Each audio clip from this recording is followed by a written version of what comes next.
अस्सलाम वालेकुम। साडा अज दा व्लॉग भाईजान कुल्फियां असां शुरू कर दित्तियां कबाड़ लेंदे पे ये भाईजान कबाड़ वेने ये भाईजान दवाई वाली बोतलां ते कुल्फियां तन भी खाइने तन यूनिट दी आवाज़ सुनी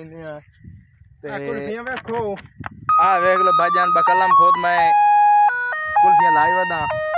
माल शाल बारो धमेले भरे हुण कोई हौला कीती वदे ढक्कन बंद कर ते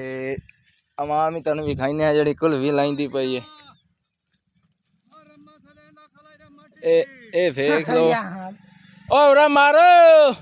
एक परो लाना तो वदी है ओ परो खलोती है चाचा नजर ते ए चाचा नजर नल मिली ने सलाम वालेकुम वालेकुम सलाम ए भाईजान वहीं तो वे पट्ठे वटेन कुल भी खाओ ते नहीं पता रोज उन रोज है भी स्कूल फिना रोज है नहीं तोड़ा ते कबाड़ ले ते भाईजान अकाउंट असा रोजाना बड़ा यार निकले बनाई रखसू निके निके बच्चे ने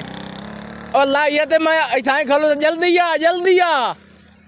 ते भाईजान इधर साड़ी इलाके मकाई गड़ी हिंदी है इधर परो कणा के ए इतदा भी मुंजी भी है ते राह की अगे तो सब के मोड़ी भी मदद तन भी खा देने तो अगले भी लोग तन हाजिर करे सा कुल्फियां